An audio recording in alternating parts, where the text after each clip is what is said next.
뭐 어떤 이미지나 어떤 단어가 좀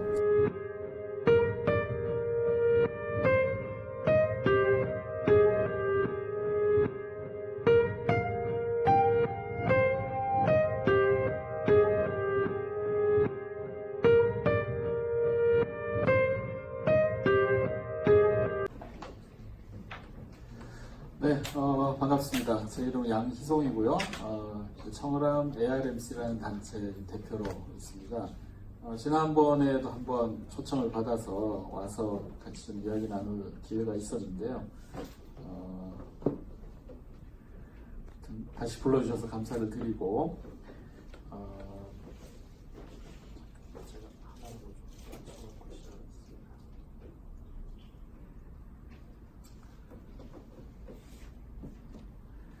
예, 오늘 뭐 그간의 페미니즘 관련된 강의들을 꾸준히 좀 들어오셨을 테니까 사실 제가 오면서도 여러 가지 좀 걱정이 많았습니다. 제 앞에 이제 강의하셨던 분들이 어떤 분인지를 제가 잘 알고 또 그 분야에서 사실 하실 이야기들 다 제대로 좀 짚어 주셨기 때문에 제가 거의 다 더 덧붙인다는 거는 그야말로 자해 행위에 가까운 그런 일일 것 같고요. 그래서 오늘 가능하면은 이 주제와 더불어서 여러분들이 갖고 있는 질문을 같이 좀 두고 서로 이야기를 나누면 좀 좋겠다는 생각이 좀 있습니다. 제가 받은 질문은 페미니즘과 신학 혹은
우리가 일반 사회의 흐름에 비해서는 상당히 또 좀 거리감이 있다 보니까 특히 이제 여성들이 그런 사회 내에서의 페미니즘의 논의들을 이제 접하고 또 그것을 따라가는 입장에서는 교회의 이런 변화가 너무나 더디고 또 그 변화의 과정 속에서도 계속 이제 굴곡되고 또 왜곡되고 또 약화되고 하는 것들이 드러나니까 과연 이게 진정성 있게 어떤 변화를 시도하는 것인가 아니면 오히려 이제 변화를 더 힘들게 만드는 것인가 이런 질문들이 나올 수밖에 없는 그런 상황들이 좀 있는 것 같습니다.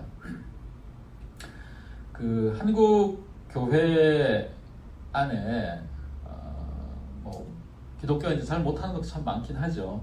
근데 우리가 이 페미니즘 논의를 할 때 저는 성경 안에서 우리가 먼저 좀 찾아볼 수 있는 그 하이 포인트들을 먼저 확인을 좀 하고 시작을 하면 좋지 않겠나 싶습니다. 갈라디아서 3장 28절에 보면 이 구절이 있죠. 유명한 구절입니다. 너희는 유대인이나 헬라인이나 종이나 자유인이나 남자나 여자나 다 그리스도 예수 안에서 하나이니라 이렇게 얘기를 합니다. 이 사도 바울이 이제 갈라디아 교회를 향해서 던지는 어떤 그때 당시 그 교회들이 안고 있는 어떤 문제에 대한 아주 강렬한 처방일 수 있죠. 여러분 잘 아시다시피 초대교회는 이제 유대인과 헬라인 사이의 갈등이 아주 컸지 않습니까? 유대인과 헬라인이라는 관계는 그냥 단순히 인종이 다르다 이런 차원이 아니라 질이 다른 거죠. 질적으로 다른 종류의 존재라는 거죠. 유대인들은 하나님의 선택받은 특별한 백성들이고 그때 당시 유대인들의 사고 속에 이방인은 그냥 하나님 나라의 땔감으로 쓸 존재들 이런 어떤 극명한 의식의 차이가 존재를 했었습니다. 그러다 보니 예수 그리스도의 사역을 이해하는 데 있어서 이것이 먼저 유대인들에게 의미 있는 그런 일로 여겨졌고 그때 초대교회 상황에서도 소위 말해서 이제 경건한 이방인이라고 불리는 그 개종한 이방인들이 있었어요. 이 사람들이 유대교에 개종을 한 거죠. 그래서 어떤 경우에는 할례를 받은 사람도 있었고 혹은 그렇지 않은 경우도 있고 이런 존재들이 있었는데 예수 그리스도의 사역이 또 이제 사도 바울을 통해서 초대교회에서 쭉 복음이 전파돼 나갈 때 아주 흥미롭게도 반응을 했던 사람들이 이 경건한 이방인이라는 존재였다는 거죠. 이방인인데 근데 이 복음에 반응을 하더라. 이거 어떻게 할 거냐? 그래서 그 중에는 완전한 이방인도 있고 어떤 경우엔 경건한 이방인이라고 해서 유대교에 들어온 그런 이방인들도 있고 했다는 거죠. 근데 이제 바울의 사역에서는 헬라인들이 이방인들이 하나님 나라의 2등 시민이 아니고 완전한 자격으로 하나님 나라의 일원으로 들어올 수 있는 존재다라는 것을 논증하고 또 논박하고 설득하느라 바울의 여러 서신들이 굉장히 이제 공을 들여서 쓰고 있죠. 갈라디아서는 뭐 그런 면에서 아주 대표적인 서신입니다. 여러분들이 언제 시간이 되시면 갈라디아서를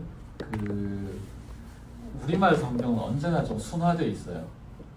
그래서 오히려 영어 성경을 좀 보신다든지 혹은 유진 피터슨 메시지 같은 걸로 한번 보시면 갈라디아서는 욕설의 한마당입니다. 아주 쌍욕도 많이 나와요.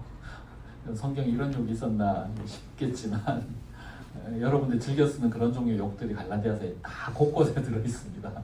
그래서 한번 작정하고 영어로 혹은 뭐 메시지 버전으로 한번 쭉 갈라디아서를 읽어보시면 되게 재밌어요. 아주 강렬한 논쟁과 또 바울이 욱하면 또 욕도 하고 그러면서 이 복음을 이따위로 취급을 하는 너 같은 놈들은 인간들은 그쵸 할례를 하지 말고 잘라버려라 뭐 이런 식이에요. 그러니까 이게 여러분들이 알고 있는 성경의 문체나 그런 거는 다른 아주 살아 움직이는 육두문자와 욕설과 이 바울의 이 성질 더러운 바울이 욱할 때마다 어떤 식으로 했는지 이제 다 나오는데 이 갈라디아서에서 가장 돋보이는 구절이 이제 바로 이 3장 28절 같은 데죠. 유대인이나 헬라인이나 종이나 자유인이나 그리고 남자나 여자나 그러니까 그때나 지금이나 이 양자의 대비 혹은 이 긴장 관계는 만만치가 않은 거죠. 유대인과 헬라인도 만만치가 않고 종과 자유인 이 관계도 뭐 그렇게 쉽게 이렇게 무시되거나 화해를 하거나 이럴 수 있는 관계가 아니라는 거죠. 남자나 여자나 이게 굉장히 좀 독특해요. 지금 우리 눈에는 지금 이제 페미니즘 얘기를 하니까 이 구절이 눈에 툭 들어오는데 사실 고대 이런 사회 내에서 바울이 도대체 어떤 의미로 남자나 여자나라고 얘기를 했을까? 분명히 남성과 여성의 어떤 성적 차이가 있다라는 거는 다 알고 있는 사실인데 그 상황에서 남자나 여자나 다 그리스도 예수 안에서 하나이니라 라고 선언을 한다라는 것은 그 당시에 도대체 무슨 의미였을까 한 생각을 안 해볼 수가 없고요. 그리고 흥미롭게도 지금 오늘날 이 여성주의나 페미니즘을 논의하는 사람들의 눈에는 2000년 전에 이런 얘기를 했단 말인가? 오늘날의 질문에 뭔가 탁 내놓는 답처럼 느껴질 정도로 이 바울의 발은 굉장히 과감하고 참신하게 오는 거죠. 그래서 성경의 이 하이 포인트들, 어떤 그 성경이 지향하고 있는 가치나 또 가르침에 있어서 이 정점을 찍는 지점들이 있어요. 물론 그 말은 성경에는 로우 포인트도 있죠.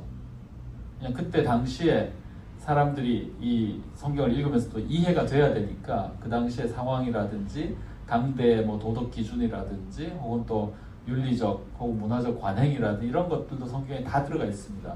때로는 우리가 이제 그 사이에서 헷갈리죠. 어떤 게 성경이 지지하고 우리들에게 명령하는 가치 기준인가, 혹은 어떤 것은 그냥 당대의 관행과 현실을 그대로 그냥 보여주고 있는 것인가 구별해야 될 필요도 있는데, 성경은 이제 페미니즘의 논의에 있어서 본다면 굉장히 가부장적인 내용들을 많이 갖고 있는 문서로 많이 비판을 받고 있지만, 동시에 그 안에 이 성경이 이 여성의 존재 혹은 또 정체성 이런 부분에 있어서 굉장히 뜻밖의 하이 포인트를 팍팍팍팍 찍고 나가는 지점들이 있다는 거죠. 여러분들이 그 복음서에도 특별히 보면 이제 예수님이 사마리아 여인을 만나는 장면이라든지, 그 다음에 이제 가늠하던 현장에서 붙잡혀서 끌려 나온 여인을 대하는 그런 이야기라든지, 이런 것들은 당대의 기준에 비추어 볼 때도 굉장히 파격적이고, 그리고 예수님이 굳이 그런 행동을 하실 이유가 별로 없어요. 유대인 남자가 사마리아 여인한테 말을 걸어서 무슨 그 영화를 누리겠다고, 그렇잖아요, 그죠? 그다음 뭐 세리와 창녀와 이런 사람들하고 어울림으로써 예수님이 쉽게 말하면 그 하나님 나라 사역을 하는데 굳이 이 사람들과 어울리는 게 어떤 큰 도움이 된다고 그런 액션을 취하셨고, 그게 또 기록으로 다 남아 있잖아요. 지금으로 치면 오히려 일종의 스캔들이죠. 하나님 나라를 선포하고 나선 유력한 청년 종교 지도자, 유력한 랍비께서 저런 사람들을 만나고 다닌다라는 식의 오히려 굉장히 스캔들이 될 법한 사건들이 복음서에는 여기저기 기록이 돼 있다는 거죠. 그냥 기록된 정도가 아니라 언급된 정도를 넘어서 굉장히 자세하게 전후 맥락을 소개를 하면서 예수님이 특별히 자기가 만났던 그 당대의 여러 종류의 여성들에게 일반적으로 행해지지 않는 종류의 어떤 관심과 또 행동과 또 대화를 나눴다 하는 것을 우리가 반복적으로 볼 수가 있습니다. 그래서 우리가 이게 도대체 뭔가 하고 좀 들여다봐야 될 필요가 있는 거죠. 당대의 기준에서도 상당히 파격적이었고, 그 다음에 우리 현재 어떤 상황에서 놓고 볼 때 현재 예수 믿는다는 사람들이 보여주고 있는 어떤 그 퍼포먼스, 성능에 비교해서도 예수님의 성능은 월등하게 좀 뛰어난 하이 포인트들을 보여주고 있다 하는 겁니다. 그래서 바울의 이 갈라디아 3장 28절의 구절 역시도 바울 사도도 뭐 이 페미니스트들한테 늘 비판당하고 욕을 많이 먹죠. 여자들 머리에 이걸 써야 된다는 얘기부터 시작을 해서 뭐 남자가 머리고 또 순종해야 된다 뭐 이런 이야기들 다 이제 사도 바울의 이름으로 등장하고 있는 내용이기 때문에 굉장히 비판을 많이 당합니다. 그러나 그 바울의 서신 안에서도 이 갈라디아 3장 28절 같은 것은 복음이란 뭐냐? 이방인과 헬라인을 하나로 만들고 종과 자유인을 하나로 만들고 남자와 여자를 다 하나로 만들어내는 그게 복음이다라는 복음의 어떤 그 하이 포인트들을 딱딱딱딱 찍어 보여준다는 거죠. 그래서 우리가 이제 제가 뒤에 가면 조금 더 이제 말씀을 드리겠습니다만, 페미니즘의 어떤 그 문제 제기를 기독교 신앙이 어떤 식으로 받을 건가에 대해서는 이제 여러 가지 서로 다른 측면이나 방식들이 존재할 수 있는데, 지금 우리가 그래도 관심 있게 먼저 할 수 있는 작업은 성경에서 나타나고 있는 어떤 이 하이 포인트들을 충분히 음미하면서 자리매김을 제대로 해주는 거라는 거죠. 그때 당시에도 파격이고 지금도 파격이고, 왜냐하면 상황이 별로 그렇게 안 바뀌었기 때문에 여전히 우리들한테 이게 과제로 남는 거죠. 이게 더 이상 파격이 되지 않는 식으로 우리의 신앙을 실천할 수는 없는 것인가, 이 질문이 고스란히 남는다고 볼 수 있겠습니다. 우리나라 상황으로 와서 볼 때 한국 그 교회사 안에서도 예수 그리스도를 알게 되는 것이 여성들의 삶에 굉장히 많은 영향을 끼치는 흔적들이 있습니다. 그것이 이제 뭐 우리가 발굴을 해야 되는 역사이긴 하지만, 저희가 굉장히 이제 인상 깊게 봤던 것 중에 하나가, 한국 교회사 하시는 이제 이덕주 교수님이라는 분이 쓴 한국 교회 처음 여성들이란 책이 있어요. 나온 지가 좀 된 책인데, 한국 교회 처음 여성들 해서 이제 한국 교회사의 초창기의 여성들의 행적, 또 스토리들을 발굴을 해서 이제 단행본 한 권으로 엮어놨습니다. 여러 사람들의 내용이 등장을 하는데, 저희 청을 하면서 이제 몇 년 전에 이 책 가지고 이 페미니즘 공부하는 그룹에서 같이 한번 책 읽고 감상문을 쓴 중에 굉장히 인상 깊은 구절이 하나 있어서 제가 좀 인용 내지는 저희 얘기를 좀 더 드리면 이렇습니다.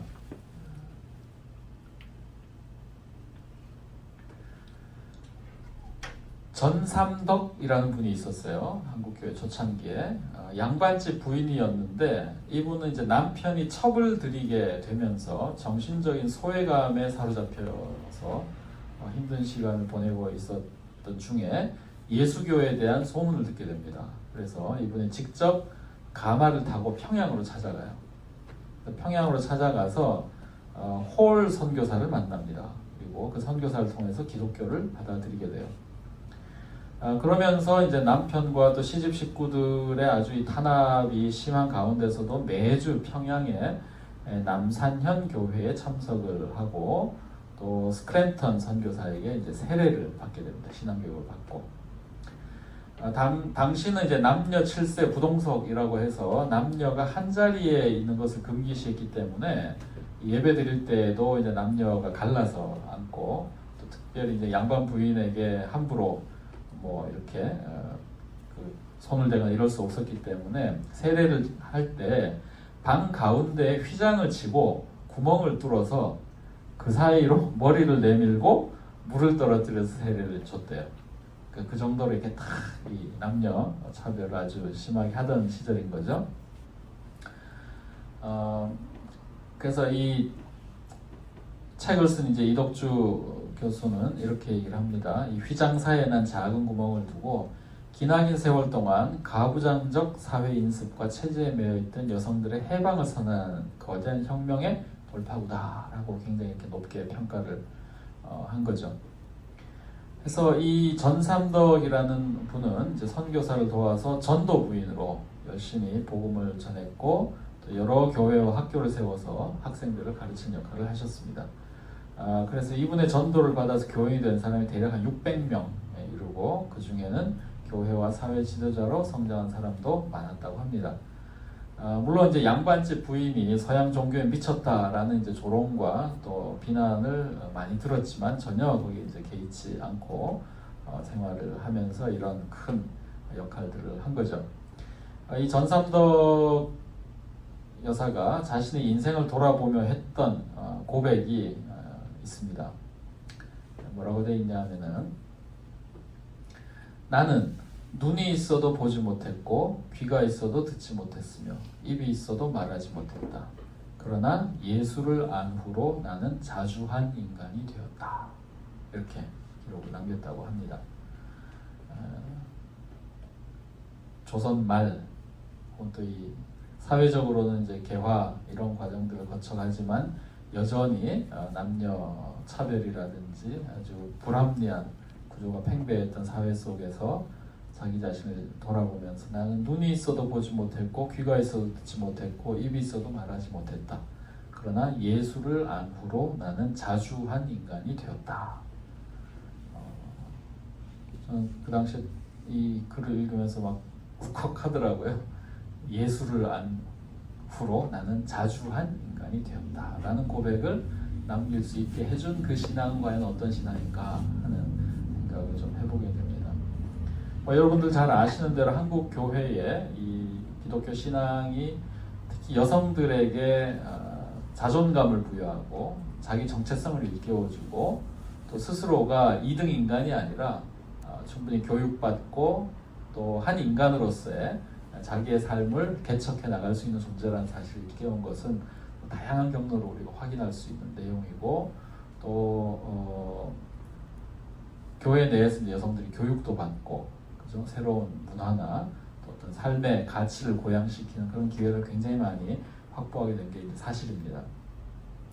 그래서 이제 이런 맥락에서 본다면 우리는 이 기독교 신앙이라는 것이 여성들의 삶에 줄 수 있는 그 긍정적인 영향력이라면 우리가 훨씬 더 높은 기대치를 갖고 들여다볼 수 있는 그런 그 잠재력이 있다는 것은 뭐 우리가 성경에서나 또 한국의 교회사에서나 여러 방식으로 찾아볼 수 있는 그런 기록들이라고 생각할 수가 있겠죠. 그럼에도 불구하고 여성학 또 페미니즘 여러 연구들에서 제기하고 있는 문제 제기들은 유효합니다. 여성들의 그 억압이라든지 차별이라든지 또 그것을 정당화하는 이런 구조들은 뭐 거의 인류의 역사와 더불어서 함께 흘러내려왔고 또 그것이 서양에서는 이제 기독교 문명 하에서도 일정 부분 개선된 측면이 있었다 하지만 또 한 측면에서는 그런 그 구조가 고착화되는 그런 패턴들을 그대로도 유지해 왔고 또 그것이 한국 사회로 넘어왔을 때는 한국의 또 고유한 맥락 속에서 그런 문제들을 일으켜 왔기 때문에 이 페미니즘이 제기하는 문제들에 제대로 응답하는 것은 굉장히 좀 중요한 일이다 하는 거죠.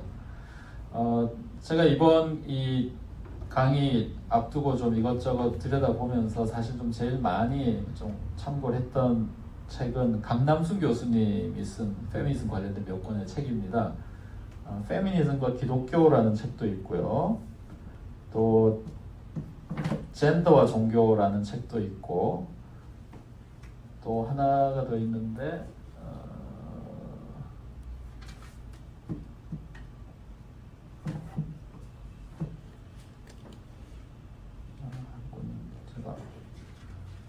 이 책들이 강남순 교수님이 90년대 한 초반 정도에 출간을 했던 책입니다. 이화여대에서 대해서 강의를 하던 시절에 교과서로 이제 집필해서 책이 나왔고 꽤 좀 널리 읽혔어요. 그래서 그 당시에 저도 얼추 여기저기서 귀동량으로 좀 들었던 것 같고요.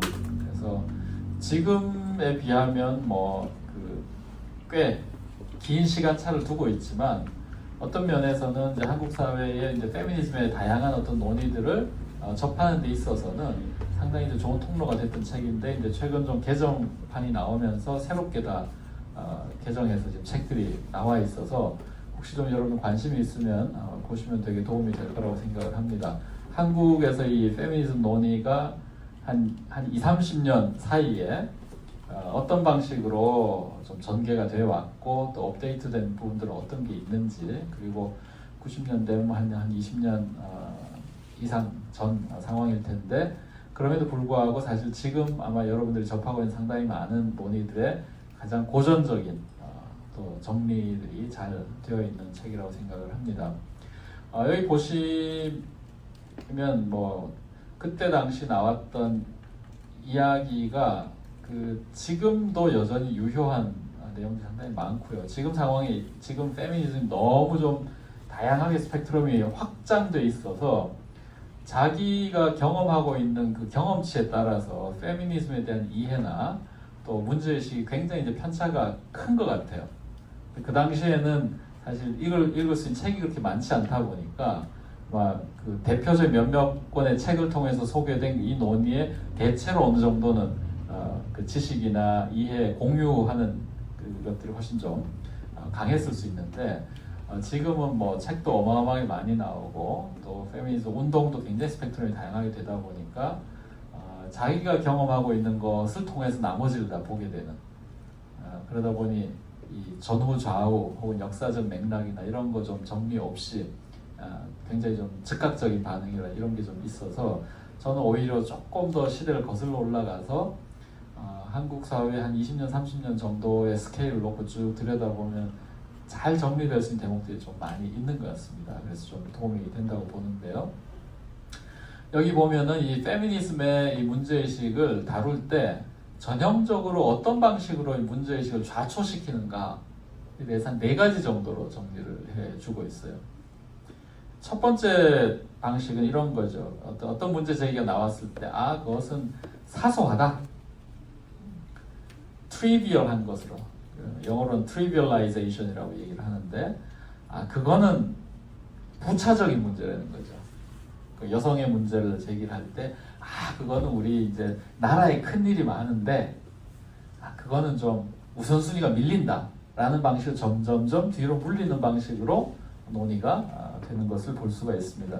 여러분 혹시 기억하시는지 모르겠는데요. 지난번 이제 문재인 대통령 2017년에 대선 될 때 여러 그 의제를 갖고 있는 그룹들이 자기 문제의식을 얘기를 하잖아요. 환경운동하는 사람들 환경 얘기하고, 그죠? 또 무슨 그 문화예술, 그 다음에 정치, 시민운동 여러 영역에서 이제 문제 제기를 하는데 문재인 캠프에서 그 당시에 그 페미니즘 친화적인 그 모습을 보이려고 노력을 많이 했는데 몇 번 미끌미끌한 실수가 있었어요. 그래서 대부분 이제 남성들이 페미니즘 공부가 깊지 않은 경우에 저도 페미니스트입니다 라는 말을 먼저 해놓은 다음에 실수를 많이 하죠. 자기도 그 페미니스트란 말이 정확하게 무슨 말인지 모르고 그냥 저는 여자를 좋아합니다. 페미니스트입니다. 이제 이런 식으로 해서 이제 사고를 많이 치는데 그때 이제 문재인 캠프에서 좀 비슷한 일이 있었어요. 저도 페미니스트입니다. 혹은 페미니스트 어떤 정책을 지향합니다. 이런 얘기를 했는데 정작 이제 여성운동하는 그룹들에서 제가 어떤 의제였는지 정확히 기억은 안 나는데 와서 이것을 받아야 된다라고 막 열심히 시위를 할 때 그때 당시에 나중에 이런 구호가 나와요. 지금 이제 이 사람 대통령 만들어야 되는데 지금 페미니스트들이 여성 문제를 막 들고 나오잖아요. 근데 저 이슈를 전면화하면 표를 더 받는데 도움이 되는 것이 아니다 라는 판단이 있으니까 그 이슈는 나중에 일단 대통령 되고 나면 잘할 거야. 그러니까 지금 그걸 끄집어내지는 마 하는 방식으로 이제 그게 한번 드러났던 적이 있어요. 그래서 이제 여성운동 하던 사람들이 상당히 그때 실망을 많이 했던 모습이 한번 있었는데 이제 이 대표적으로 사소하다라고 규정하는 거죠. trivialization. 우선순위에서 떨어진다. 그러니까 더 중요한 일을 먼저 해결하자. 그래서 식민지 시대에는 독립운동하는 게 너무나 중요하기 때문에 여성의 문제를 거기에 전면화하는 것은 부적절하다. 혹은 독재 시대에는 민주화운동하는 게 너무나 중요한데 자꾸 이 여성 문제를 끄집어내면 곤란하지 않냐. 그건 좀 물리죠. 우리 민주화 된 다음에 다루자. 민주화 된 다음에는 그래도 이번에 대통령은 돼야 뭐가 되지. 그거를 끄집어내면 곤란하지 않냐. 하는 이 방식으로 사소화하게 만드는 방식으로 이 여성의 문제 제기를 이제 늘 대하는 태도가 있을 수 있다는 이게 첫 번째 trivialization이고요. 두 번째는 spiritualization, 그 영적인 가치 부여를 한다는 거죠. 어떤 그 여성의 어떤 문제, 여성의 어떤 현재 상황을 해결해야 된다든지 인식을 바꿔야 하는 것은 이제 자꾸 이제 영성화하는 거죠. 그래서 하나님 앞에 가면 또 다 해결될 문제고 이 땅에선 진정한 해결이 없다라는 게 이제 굉장히 어떤 영적인 것 같지만 또 끊임없이 어떤 그 영적인 가치 앞에 이 논의를 이제 뒤로 물리고 유보하고 또 약화시키는 방식으로 나타나더라 하는 거죠. 굉장히 이제 spiritualization 하는 방식으로 이 여성주의적 문제의식을 뒤로 물리게 되는 경우가 있습니다. 세 번째는 이제 particularization, 특수화하는 거죠. 이게 문제입니다 하면 그거는 그 특정한 조건과 그 시대 그 사람들이 지금 문제하는 거죠. 다 지금 그걸 다뤄야 되는 건 아니지 않냐 하는 거죠. 어떤 여성 노동자의 문제가 제기가 되면은 그건 그 일하는 사람들의 지금 문제지 그걸 갖고 이 모든 논의를 다 하면은 곤란하지 않냐 하는 겁니다. 이게 문제 아닙니까? 그건 그 지역에 사는 사람들의 문제, 혹은 그 시대의 사람들의 문제, 혹은 어떤 그 영역의 문제, particularization, 특수화해서 그 사안의 의미를 확장하지 못하도록 만들어버리는 방식으로 다루게 된 경우들이 있다 하는 거죠. 그래서 특수하게 만들어버리는 거. 혹은 네 번째는 보편화시켜버리는 universalization. 이건 어떤 거는 굉장히 특정화시켜버리고 어떤 경우에는 이건 너무 보편적으로 만들어서 이것은 인류의 문제다라는 방식으로 이제 가버리고 나면 어떤 사안이 특정하게 이제 여성 이슈라는 사실 자체가 증발돼 버리는 경우가 생기더라 하는 겁니다. 이게 그냥 뭐 이렇게만 들어가지고 무슨 얘기인지 감이 좀 잘 안 오실 수가 있는데, 여러분들이 여성주의적 어떤 문제가 제기가 됐을 때 그것에 대해서 대응하는 양상들, 전형적으로 반응하는 방식들이 대체로 이 네 가지 카테고리 안으로 많이 들어와요. 그거는 그 사람들만의 문제인데 그걸 왜 자꾸 키우냐라고 얘기하기도 하고, 그거 자꾸 여성들만의 문제라고 하지 마. 이건 인류가 다 겪고 있는 보편적인 문제다. 인류가 풀어야 될 문제다. 라고 해서 이제 문제 자체를 너무 희석시켜버리는 방식으로 나타나기도 한다는 거죠. 그래서 이런 어떤 그 문제 앞에서 지금 이제 페미니즘과 기독교 신학이 만난다 할 때 어떻게 다루어야 될 것인가 하는 과제들이 많이 생기게 됩니다. 페미니스트 신학은 대체로 뭐 이 책에서도 그렇고 몇 가지 이제 중요한 포인트들을 좀 얘기를 하는데요. 여러분들 크게 보시면 아마 이렇게 요약을 하실 수가 있을 것 같아요. 19세기에서 20세기 한 초반 정도까지, 물론 이제 그 이전부터도 페미니스트 문제의식을 갖고 있는 사상가들이나 활동들은 존재해 왔지만, 그러나 그것이 어떤 서구에 있어서, 적어도 서구에 있어서 큰 덩어리로 등장하게 되는 것은 19세기 중반 이후다, 이렇게 좀 보실 수가 있을 것 같아요. 19세기 중반 이후에서 20세기 한 초반 정도까지의 시기에 이 여성 운동의 주된 기조는 여성도 인간이다 하는 거죠. 즉 남성들에게 부여된 권리나 특권을 여성들에게 차별하지 말고 대등하게 보장하라는 거죠. 대표적인 참정권 문제, 그죠? 투표할 수 있어야 된다는 문제, 뭐 교육의 문제라든지, 이 여성이 인간이라면, 여성도 인간이라면 당연히 이런 것이 주어지는 게 마땅하지 않느냐라는 것이 이제 이 시기의 중요한 문제의식이라고 볼 수가 있겠습니다. 그래서 이제 그 시기가 지나면서 여성들에게 참정권이나 교육의 기회나 혹은 또 법적인, 제도적인 여러 가지 보장들이 하나씩 갖추어지는 것을 푸는 과정이 바로 이제 이 페미니즘 1기라고 보통 강남순 교수도 그렇게 얘기를 하더라고요. 1기, 19세기 말에서 20세기 한 초중반 정도까지를 여성운동 1기, 그 다음에 1960년대 이후를 2기 이렇게 얘기를 하는데, 이 1기에서의 문제의식은 여성도 동등하다, equal, 그래서 대등하다, 차별받아서는 안 된다, equal right가 보장이 돼야 된다, 동등한 권리가 보장되어야 된다라는 것이 핵심적인 문제의식이고, 아마 여러분들 대부분이 이 여성운동 1기의 문제의식에는 크게 이견이 없으실 거예요. 그냥 그 여성들이 여자란 이유만으로 인간 이하의 대우를 받고 부당하게 상황들이 처리되고 하는 것은 우리가 그냥 일반적으로 갖고 있는 그런 어떤 정의감에 비추어 볼 때 이건 부당하다, 교육의 기회라든지 이 여러 가지 문제들, 또 여성들이 법적으로 훨씬 더 열등한 지위에 놓여 있어야 될 이유는 없다라고 하는 데에는 뭐 크게 어려움 없이 이제 동의를 하실 수가 있을 텐데, 여성운동이 이제 2기로 오게 되면은 이론적으로 훨씬 분화가 이루어지게 됩니다. 그래서 이때부터는 훨씬 분석이나 비판이 정교해지고 이론적으로 아주 강력하게 등장을 해요.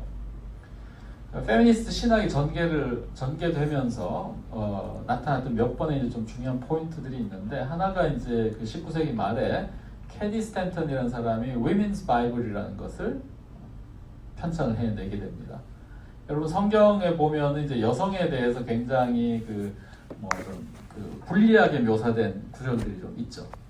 그죠? 여성의 Women's Bible이라는 것은 이제 성경 안에서 이제 여성에 대한 다양한 어떤 묘사나 여성들을 다루는 구절들에 대한 해석을, 새로운 해석들을 제공하는 시도를 한 거죠. 그래서 여성을 이제 부정한 존재로 취급한다든지, 혹은 또 그 권위를 행사할 수 없는 존재로 취급한다든지, 하여튼 여성들을 묘사하고 있는 여러 많은 구절들을 이제 성서가 그런 방식으로만 읽혀서는 안 된다라는 것을 일깨운 처음 작업이 이제 19세기 후반입니다. 이때 이제 이미 이런 작업들이 등장을 하고요. 그 다음에 1960년대 들어오면 여성으로서 그리스도인이라는 사실이 어떤 식으로 이해가 되어야 되는가에 대한 상당히 이제 이론적인 비판들이 등장을 하는데, 이제 유명한 표현인데, 발러리 세이빙이라는 학자가 나는 신학도이면서 여성이다, 뭐 이렇게 주장을 하면서 자기 이제 박사 논문을 쓰게 됩니다. 이게 1960년인데 신학도이면서 여성이다 하는 말은, 신학도이면서 남성인 사람이 신학을 공부하고 또 신학을 이해하는 것과 여성의 눈과 여성의 입장에서 신학을 공부하는 것 사이에 차이가 발생할 수 있다라는 사실을 전제하는 표현인 거죠. 대표적으로 이제 어떤 지점을 갖고 이제 얘기를 하냐 하면은, 발러리 세이빙은 자기의 이 신학 작업을 통해서 죄에 대한 인식을 우리가 달리 봐야 된다라고 주장을 합니다. 여러분들이 들어볼 기회가 있었을 수도 있는데요. 죄라는 게 뭐냐? 대부분 우리가 교회사에서 들어온 죄에 대한 개념 정의라든지 가장 전형적인 설명은 인간이 하나님에 대해서 대항하고 하나님과 대등해지려고 하는 어떤 교만, 인간의 욕망, 신과 같아지고자 하는 욕망을 죄라고 이렇게 얘기를 많이 합니다. 이거는 아우구스티누스 이래로 굉장히 빈번하게 죄를 묘사할 때 신과 버금가고자 하는 욕망을 드러내는 것, 그것은 이제 교만의 죄라고 보통 얘기를 하죠. 근데 그렇게 죄를 묘사할 경우에 이 발러리 세이빙 같은 사람은 여성들의 자기 이해와 심각한 어떤 종류의 문제를 일으킬 수 있다라고 보는 거예요. 뭐냐면 여성들은 남성들의 어떤 권위 아래에서 끊임없이 자기 자신의 자존감을 떨어뜨리고 혹은 순종을 요구받고, 그러니까 자기 자신으로서의 충분한 어떤 자존감을 확보하고 있지 못해서 늘 자존감의 결핍에 시달리는 이에게 교만이 죄다라고 이야기를 하는 것은 사실상 여성들의 현실을 제대로 설명해 주지도 못할 뿐더러 죄에 대한 어떤 면에서는 남성들의 죄에 대한 인식을 여성들한테 고스란히 강요하는 것일 수 있다 라고 이제 비판을 가하는 거죠. 그럼 여성들에게서 죄란 그럼 어떻게 이해되는 것이 마땅하냐? 자존감의 결핍 혹은 그 자신에 대한 존재감을 발전시키지 않는 것, 그것이 여성들에게 있어서 더 두드러지게 나타나는 죄의 양상이 될 수 있다, 이렇게 이제 본다는 거죠. 그러니까 이게 이제 굉장히 과감한 시도일 수 있는데, 근데 그 말이 물론 이제 당대에는 별로 인정을 못 받아요. 그러나 여성학자들이 또 이제 이 신학과의 관계 속에서 이 페미니즘이 기여한 굉장히 중요한 부분들은 기존의 신학적인 설명이나 진술들에서 우리가 당연하게 받아들였던 것이 남성에게가 아니라 여성에게 적용될 때는 그 양상이나 논의하고 있는 내용들이 굉장히 달라질 수 있다는 사실을 지적한다라는 거죠. 남성들에게는 교만함, 그 그 다음에 어떤 그 경쟁 이런 방식으로 자기 자신의 어떤 그 죄된 속성을 가장 잘 발현할 수 있다면 여성에게 그걸 갖고 어떻게 죄니까 그렇게 하면 안 된다고 얘기를 하는 것은 이미 자기 비하나 자존감 결핍에 있는 존재에게 더 그것을 비우고 결핍된 상태에 놓이도록 하는 결과를 낳을 수 있다 하는 거죠. 그래서 오히려 여성에게는 자존감이 결핍된 상태가 죄의 상태라고 파악을 하고 그것을 결핍을 채우고 회복되는 것으로 자신이 이제 죄로부터의 구원을 경험할 수 있다라고 이야기하는 것이 더 맞다 하는 거죠. 그러니까 이런 방식으로 기존의 신학적 진술에 담겨 있는 어떤 그 남성주의적인 함의 혹은 또 주류의 어떤 신학적 진술들이 굉장히 남성들에게 익숙한 어떤 신앙 경험을 그대로 무비판적으로 전제하고 있다는 사실을 이제 계속해서 캐내면서 다양한 비판을 가하는 작업들이 1960년대 이후로 많이 이루어지게 됩니다. 그 과정에서 이제 대표적으로 등장한 사람이 이제 메리 데일리 같은 여성 신학자는 카톨릭 분인데요. 교회와 제2의 성이라는 책을 1968년도 카톨릭이 이제 바티칸 II 공의회가 끝난 다음에 이 책을 내게 되죠. 여기서 제2의 성은 그 프랑스의 이제 시몬 버과르가 얘기한 제2의 성, 여성은 태어나는 것이 아니라 만들어진다라고 한 그 사회적, 지금으로 뭐 얘기를 하면 그 젠더의 개념을 이제 일찍 얘기한 거라고 볼 수가 있을 텐데요. 교회 안에도 역시 여성을 다루는 데 있어서는 바로 이 제2의 성으로서의 인식이 고스란히 존재하고 있다는 사실을 지적하는 저술을 내고요. 1973년에는 하나님 아버지를 넘어서 이런 책이 나옵니다. 제목 자체가 그대로 말해주고 있듯이 하나님을 아버지로 인식한다면 아버지가 곧 하나님이 된다. 즉 하나님을 남성으로 인식하면 남성이 곧 하나님으로 받아들여지게 된다. 그런 종류의 질서를 신학적으로 정당화하고 기정사실화하게 된다라는 이제 비판을 깔아놓고 있는 거죠. 뭐 메리 데일리는 박사를 3개를 갖고 있는 굉장히 아주 천재적인 학자임에도 불구하고 계속 대학에서 가르치고 하는 데 있어서 불이익을 당하고 부당하게 대우를 받고 결국 이제 카톨릭 안에서도 더 이상 이 카톨릭 이런 방식으로 개혁되는 것은 힘들겠다라고 해서 아주 강력한 비판자로 계속 남아있게 되는데요. 이런 책들이 이제 1960년대 이후로 나오면서 기독교 신앙이 단순하게 그 남녀가 차이가 없이 대등하다, 우리 equal right를 갖고 있다라고 말하는 것으로는 부족하고 이미 우리 안에 쓰고 있는 이제 신앙적인 언어들,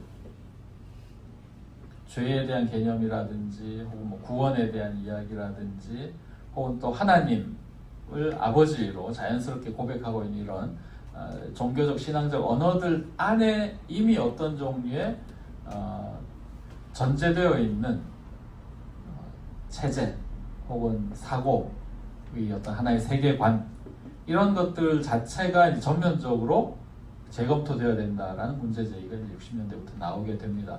그러니까 이것과 더불어서 그 신학의 언어들을 문제 삼는 이런 작업들도 나오고요. 또 실제 교회 안에서 이제 여성의 현실, 뭐 이제 여성 안수 문제부터 시작을 해서 남녀 간에 뭐 여성의 이제 설교권이라든지 뭐 안수 이거랑 다 관련이 되어 있는 거지만 여성이 리더십을, 지도력을 행사할 수 있냐 없냐, 어떤 종류의 역할과 직분을 수행할 수 있냐라는 이제 교회 내에서 이런 논쟁들도 벌어져서 여성 안수에 대한 논쟁들은 뭐 그때부터 해서 70년대 오게 되면은 여성 안수를 하지 않던 데에서 이제 하나씩 여성 안수를 시작하는 일들이 벌어지고 있죠. 뭐 그 여파는 지금 한국에도 여전히 이어져서 어떤 교단은 여성 안수를 하지 않고 또 어떤 교단은 여성 안수를 시행하고 있고 또 이 차이들이 이제 그렇게 진행이 되고 있습니다. 그래서 실제로 여성이 교회 안에서 어떤 방식으로 역할을 하고 있는가 하는 문제를 다루는 일들도 굉장히 크게 나타나고 있는 거죠. 그리고 그 제도를 갖추고 있지만 여성이 그 제대로 된 어떤 역할이나 이것을 하지 못하게 하는 것은 예를 들어서 뭐 우리가 여성 안수를 주는 교단도 여성 안수를 주기 때문에 그 교단은 굉장히 여성 친화적인 교단이냐? 또 그렇지도 않아요. 거기에 있는 이제 이미 안수받은 여성 목회자들은 안수를 주면 뭐 하나? 일할 기회가 주어지지 않는데 뭐 이게 또 이제 문제거든요. 근데 이거 일할 기회가 주어지지 않는 데는 뭐 그러니까 우리 일할 자리를 다 보장해라 이런 의미가 아니라 그 사람들의 문화적이고 사회적인 인식 안에는 여전히 아유 그래도 그 목사님은 남자 목사님 설교를 들어야지 뭐 이런 거 혹은 그렇게 얘기를 안 하더라도 뭐 여자 목사님 설교 듣는 거 왠지 좀 어색해 라든지 좀 영험하지 않은 것 같아 여러 가지 방식으로 여전히 이제 남성 중심적인 그런 관행이나 문화가 유지가 되고 있는 측면들이 있다는 거죠. 그리고 그건 뒤집어 놓으면 이제 여성 혐오 문제랑 고스란히 같이 연결이 되는 이슈들일 수 있습니다. 그러니까 우리가 교회 안에서 어떤 변화를 일구려면 우리가 쓰고 있는 그 언어들 자체가 은연중에 굉장히 이제 남성 중심적인 개념과 또 의미들을 계속 반복 재생산하고 있는 것은 아닌가를 들여다볼 필요가 있고 또 교회 안의 질서가 굉장히 이제 가부장적인 방식으로 되어 있지 않는가를 들여다볼 필요가 있고 또 그것을 뒷받침하고 있는 여성 혐오적인 사상과 문화들 또 관행들 그러니까 여성 혐오는 남자들만 하는 게 아니고 여자들도 해요. 그래서 여성들 안에서도 여성의 어떤 그 권위나 역할이나 존재 가치에 대해서 폄하하는 그 생각들을 굉장히 오랜 기간 동안 자연스럽게 습득하고 있으면 여성들이 오히려 여성의 리더십을 행사하는 거 굉장히 불편해하고 또 어려워하고 못마땅해하고 할 수도 있는 거죠.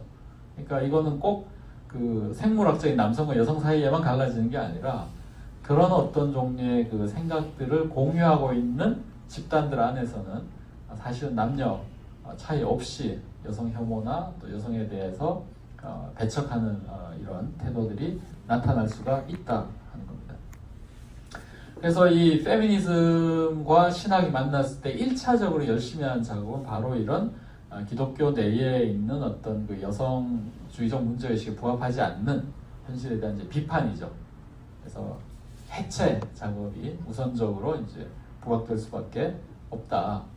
그래서 여성 신학 혹은 페미니스트 테올로지라고 이야기를 할 때에 우리가 흔히 만날 수 있는 1차적인 작업들은 대체로 이제 해체적 작업, 기존 기독교 전통에 대해서 이제 비판적으로 검토하고 또 그것을 할 수 있다면 해체하고 하는 작업들이 굉장히 중요하게 대두가 되는 거죠. 근데 해체를 했으면 다 해체했으니까 됐다 이제 기독교 떠나야지 이러고 가는 게 아니고 물론 그렇게 가는 경우도 있어요. 기독교 전통 자체가 온통 가부장의 산물이기 때문에 이거는 토막토막 해체해서 그 끝장을 봐야 된다라고 생각하는 사람들도 분명히 있을 수 있어요.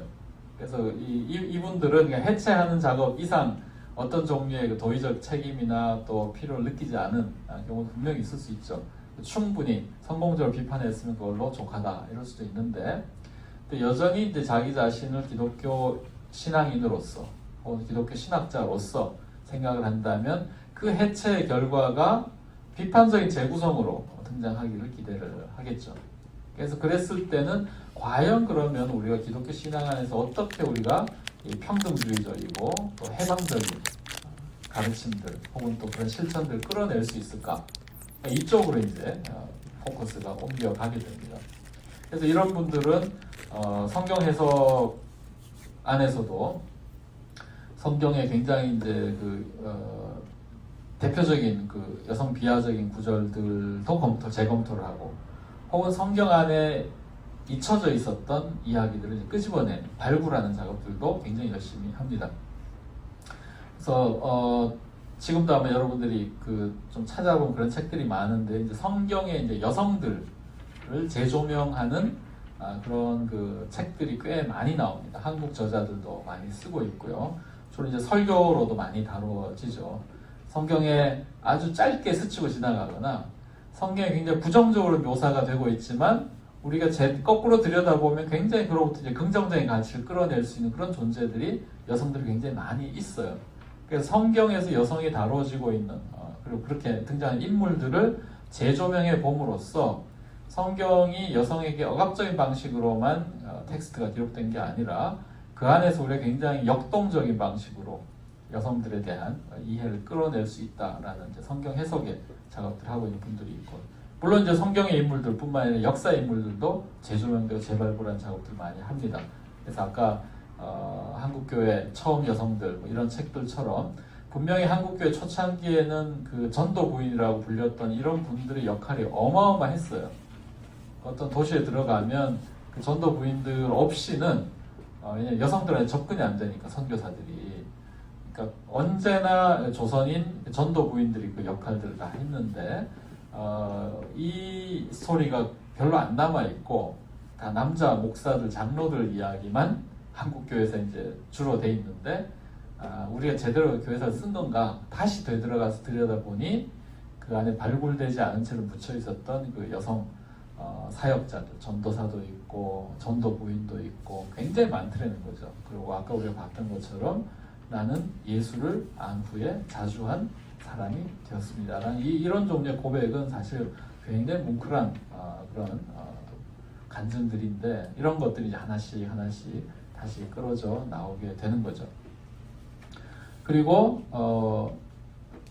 성서학뿐만 아니라 이제 뭐 조직신학이라든지 또 그 실천신학이라든지 또 여러 영역에서 이 기독교 신앙이 어떤 방식으로 여성들의 상황을 이제 해방적으로 만들어낼 수 있는가 하는 작업들을 끊임없이 하면서 이 페미니즘과 만나는 그 자리들을 만들어 가고 있다, 이렇게 좀 얘기를 할 수가 있겠습니다. 여러분들이 그 보시면서 그 페미니스트 신학 내부에서는 사실 이런 작업들을 하는데 이런 작업이 여러분들의 교회에서의 신앙생활에는 사실 그렇게 가깝게 다가와 있지는 않을 수 있어요.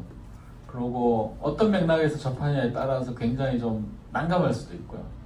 왜냐하면 이제 페미니즘의 스펙트럼이 굉장히 넓은데 아까도 얘기를 했지만 그 아마 이전 강의들에서 조금 그 내용들이 다뤄졌을 것 같아요. 어떤 페미니스트들은 아주 급진적으로 나아가서 뭐 생물학적인 남성 여성 차이에 굉장한 어떤 그 의미부여를 하는 경우들도 있고 뭐 남성을 다 배제한 어떤 종류의 여성운동을 꿈꾸는 경우도 있고, 또 그런 면에서 생물학적 여성성 자체를 어떤 궁극적인 뭐 인류의 발전 단계 이렇게 고양시켜서 보는 그런 사례도 있을 수 있고, 굉장히 또 이 남녀 간의 이 관계를 이제 전투적인 상황으로 인식하는 경우도 굉장히 많습니다.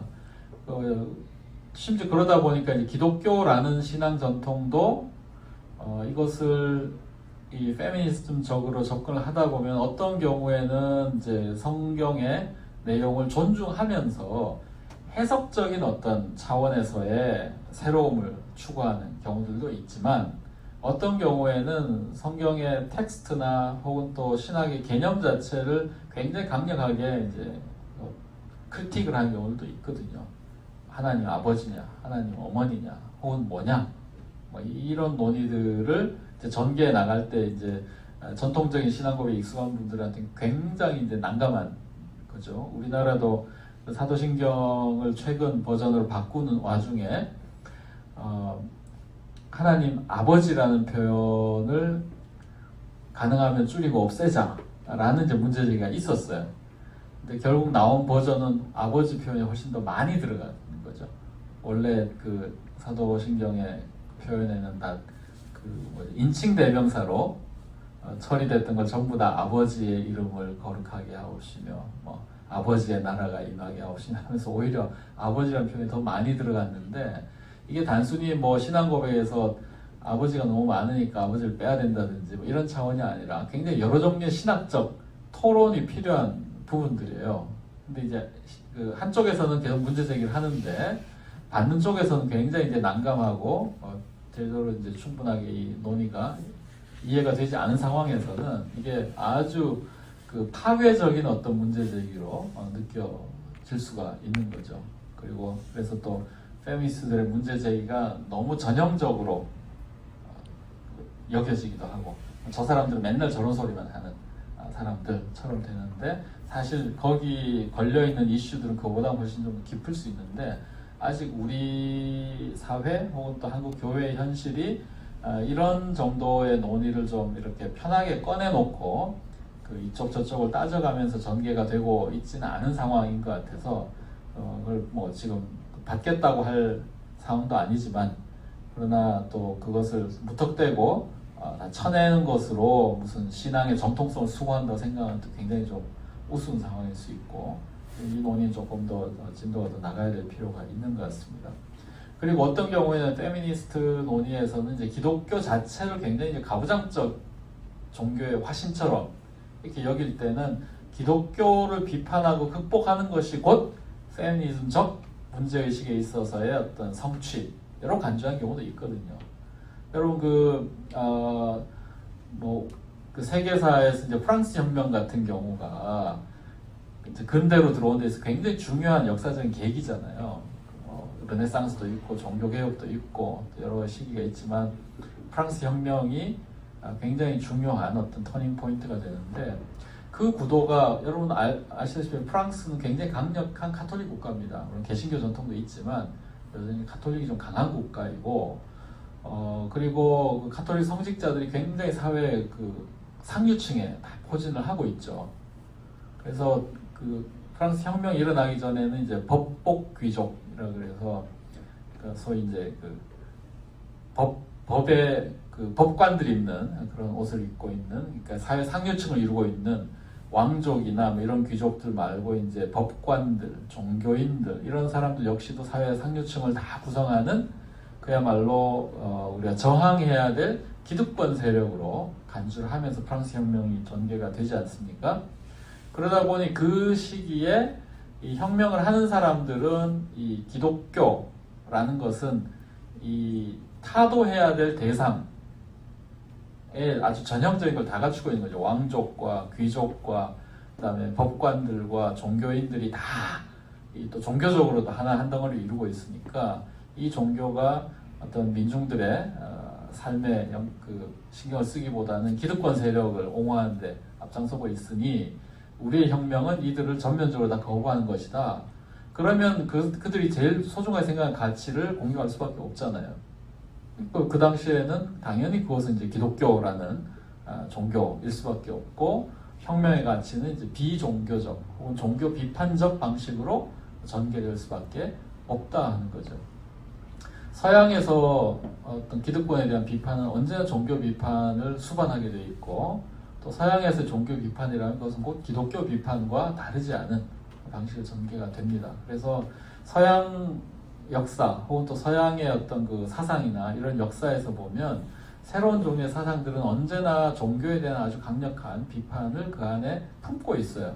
그럴 수밖에 없는 게, 기득권 체제의 핵심을 그 종교들이 이미 차지하고 있다면 그걸 넘어서려면 그 종교를 비판할 수밖에 없고, 그 종교는 곧 바로 기독교인 상황이니까, 종교 비판은 이제 두 가지밖에 없는 거죠. 네가 믿고 있는 종교는 제대로 된 기독교가 아니야 라고 비판하든지, 이 종교개혁의 경우죠.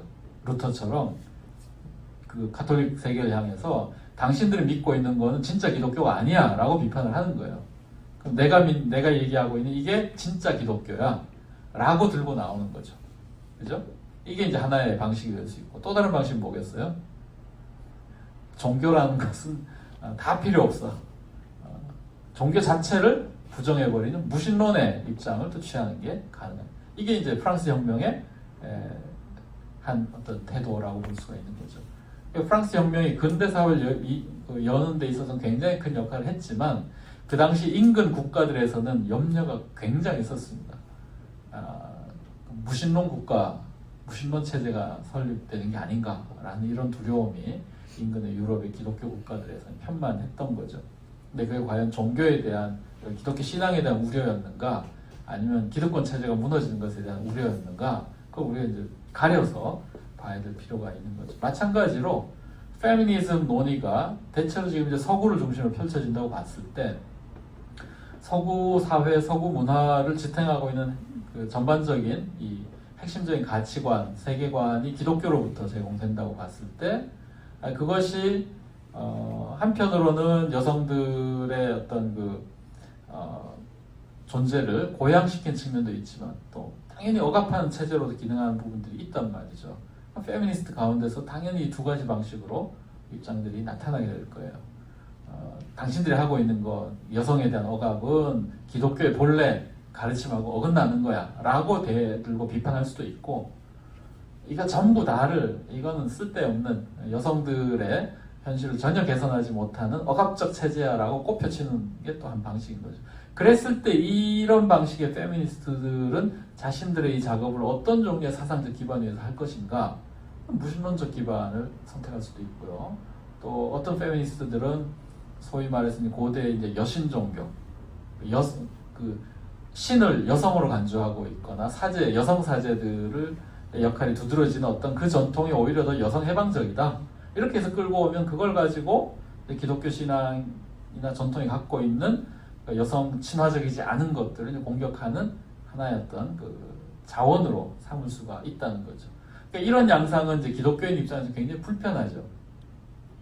기독교가 똑바로 안 하는 건 알겠는데, 그렇다 그래서 뭐 고대 여신들을 끌어들여가지고 막 해방의 이거로 삼는다든지, 혹은 무신론적인 어떤 기반으로 페미니즘을 전개한다 그랬을 때 그게 편치 않은 거죠. 중요한 거는 우리가 그 지점에서 이 사람들이 쓰고 있는 언어나 개념을 어디서 빌려왔냐, 이것도 중요한데, 이 사람들이 결국 그래서 풀고자 하는 질문이 뭔가, 그 질문을 우리가 정확하게 이해를 한다면 그 질문을 당신들은 이런 방식으로 더 풀어나간다고 얘기를 하지만 우리가 봤을 때는 이렇게 푸는 것이 더 적절한 것 같습니다 라는 일종의 선의의 경쟁 구도가 만들어질 수 있다는 생각이 들어요. 물론 페미니스트 중에서는 이런 작업 자체가 불가하다라고 보는 경우도 있습니다. 이번 금요일날 저희 청어람에서도 이제 북토크를 여는데요. 백서영 교수님 책하고 또 양혜원 박사 책하고 두 개를 이제 같이 놓고 좀 토론을 하려고 해요. 백서영 교수님 입장은 여러분 잘 아시다시피 페미니즘의 문제의식과 기독교 신앙 혹은 신학이 어우러질 수 있다. 그리고 기독교 신앙이 페미니즘의 문제의식을 풀어가는데 오히려 더 해방적인 역할을 할 수 있다라고 보는 입장이고, 양혜원 박사의 책은 기독교 페미니즘은 둘 중에 하나 양자택일해야 된다라는 어떤 입장이에요. 그래서 기독교인이라면 페미니즘의 논의를 끝까지 밀고 가는데 분명 무리가 생길 것이다. 뭐 이런 이제 주장을 하는 거죠. 그래서 언뜻 봤을 때는 이게 굉장히 이제 반 페미니스트적 포지션 아닌가 하는 이제 논란이 좀 있습니다. 그래서 이번 금요일 날 저희가 이제 북토크 하면서 그런 내용을 좀 다뤄볼 예정인데요.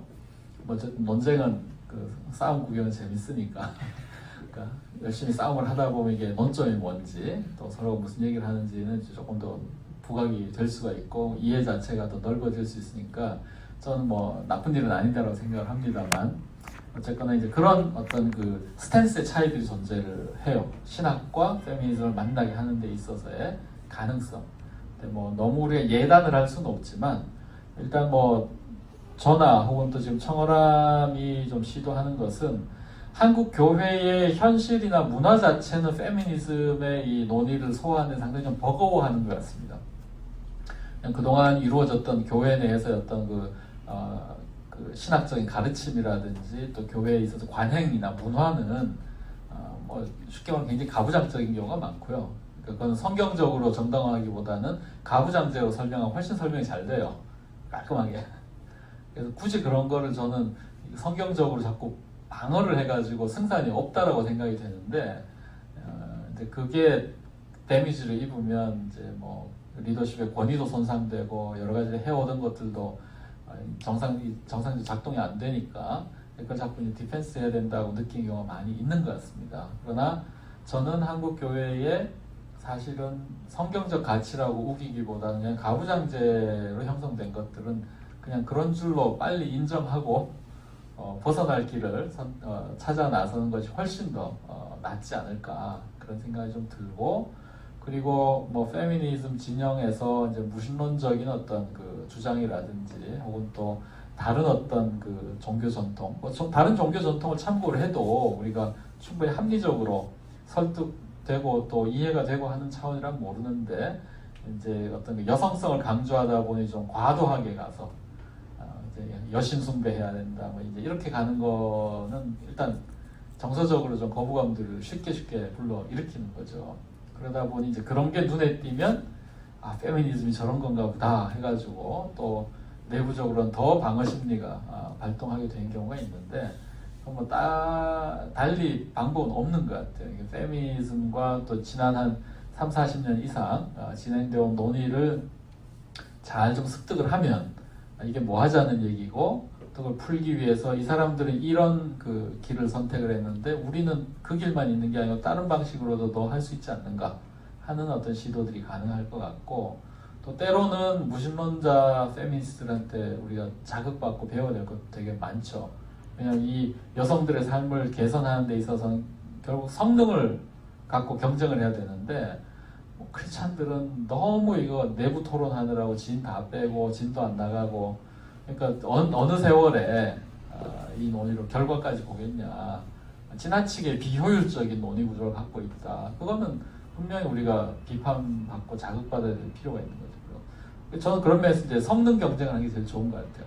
누가 더 여성들의 삶을 개선하고 강화하는데 효과적인가? 그 기독교 전통 안에서 그걸 훨씬 더 효과적으로 할 수 있다면 굳이 다른 어떤 무신론적이거나 뭐 여신 종교를 들여와서 그 작업을 해야 될 메리트가 별로 없으니까. 근데 교회 내에서, 기독교 신앙 내에서 현저하게 그 일이 제대로 이루어지고 있지 않다면 그걸 더 빨리, 더 신속하게, 더 효율적으로 수행한 누군가에게 밀릴 수밖에 없는 거죠. 적어도 이 문제에 있어서는. 그래서 그럴 경우에 우리가 우리 스스로를 디펜스 하려는 논리가 굉장히 궁색해질 수 있고, 저는 이런 문제에 있어서는 그 성능 경쟁을 하려고 하는 자세를 갖는 게 제일 좋다라고 생각을 합니다. 이게 페미니즘의 문제만은 아니고요. 전통적으로 신학을 이제 다루는 교과서나 이런 데에서 이제 그 신학의 여러 분류나 체제들을 설명을 할 때 보통 페미니즘은 그 해방신학 전통과 같이 묶이거나 혹은 포스트 모던 신학으로 묶이거나 이런 경우가 많습니다.